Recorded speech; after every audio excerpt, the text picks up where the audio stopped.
Here's a question for you with which to kick off the hour. Should we pay a smartphone tax to fund the arts? Possibly 1, 2 or 3% levy on an iPhone, a Samsung or perhaps a tablet. So for example, on an iPhone that might cost £1,000, a 1% levy will cost you an extra 10 quid. Is it a good idea? Well, it certainly is the view of several high-profile lovies, including actress Olivia Colman, who is calling for this levy to rescue the arts post-pandemic. Such a levy is thought to be hoping to raise about £300 million. Is it the right thing to do? Let's get the views now of a good friend of the show, Andrew Allison, who is head of campaigns at the Freedom Association. Hi, Andrew. Hello, Mark. And England are 162 for 4 at the moment, and that's what I'm following. Yes, if you don't mind, I'm going to interrupt our chat so I can put a bet on with Paddy Power. Now, I know you're not the biggest fan of football. We're delighted to have you on the programme for those seeking an alternative to wall-to-wall coverage of the game. However, you are a fan of the arts, Andrew. So although you object to this idea, you certainly don't object to arts funding. No, I don't object to arts funding. I think it's important in certain areas, especially when it comes to local stuff. You know, I mean, there's local theatres who work very hard to try and keep their shows in theatres. There's lots of local music groups going on. There's lots of different music festivals which are constantly seeking sponsorship, and these are important to local communities.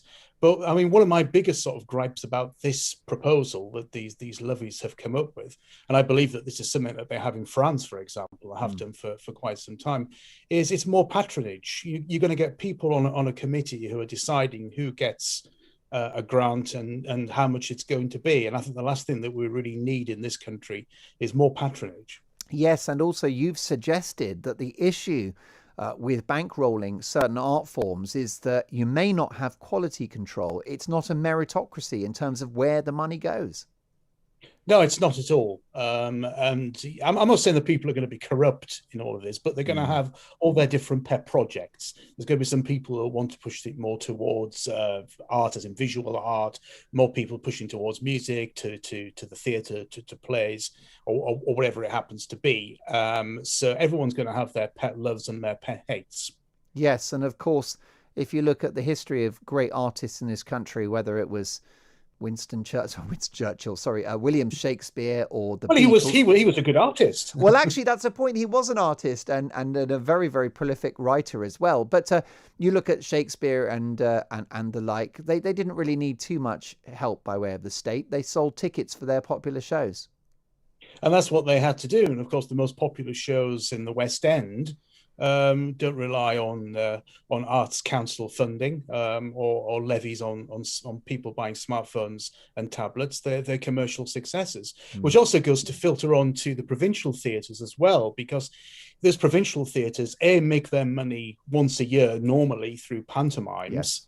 And then they make their rest of their money on touring shows, and without that coming in, then they're in serious trouble too. Well, they're very smart, aren't they, regional theatres? Because as you say, what they do is they've got a lovely halfway house, a hybrid solution of very sort of arty, uncommercial work, sometimes opera, ballet, dance, which I personally enjoy, but it doesn't always give you a full house. But then, as you say, in the Christmas and sort of winter time, they'll have pantos. They'll also have stand-up comedians doing nationwide tours, possibly tribute acts. And what they do is they make a sort of artistic judgment based upon balancing the books, but still pushing boundaries. No, that's right. We have some absolutely fantastic provincial theatres in this country. I've been to quite a number of them. And you're right. I mean, I've seen opera before at some of them, and shall we say it's not exactly packed. Some very dry sort of theatre. Mm-hmm. Yeah, I haven't seen Chekhov, but I have seen things like Mozartian operas and Puccini.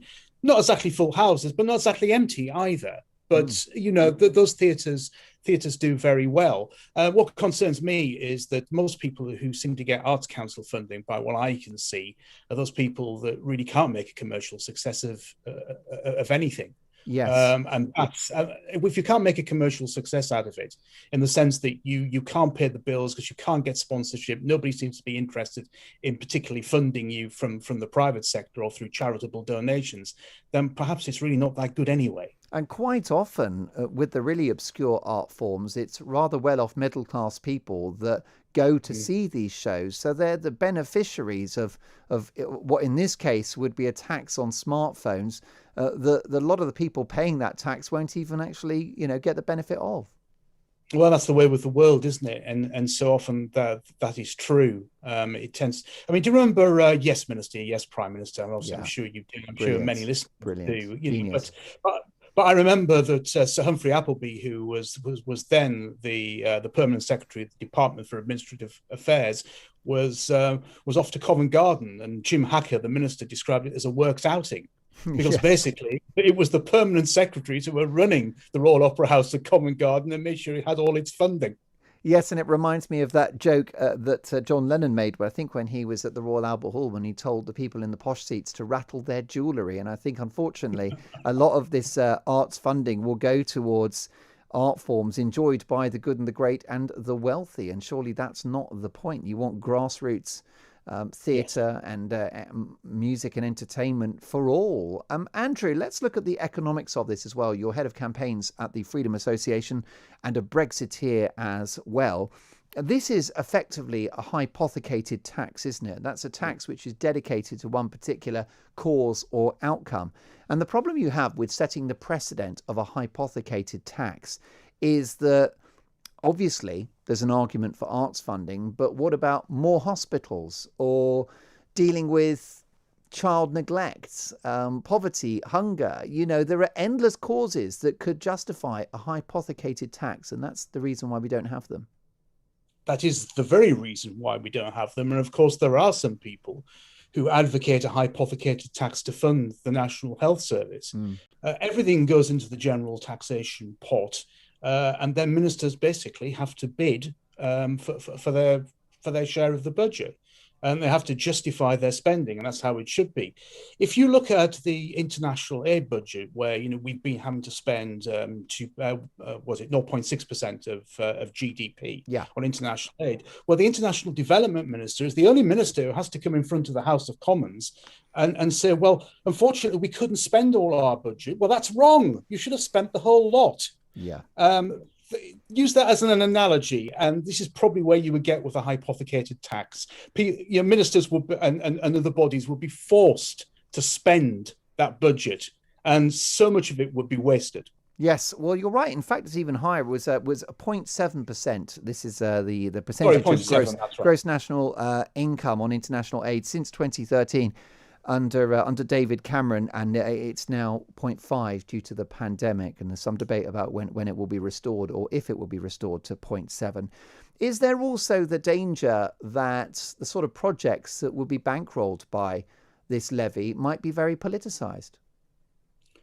Well, I think that's always the case, isn't it? I mean, the arts in this country, shall we say, are not exactly full of right-wingers. They tend to be full of people who are a little bit more left of centre, and I'll put that very nicely. So there's always a danger that these sort of things could be politicised, especially with political plays. Andrew, brilliant to have you on the programme. Great to catch up. A good friend of the show and of the station as well. Andrew Allison is head of campaigns at the Freedom Association.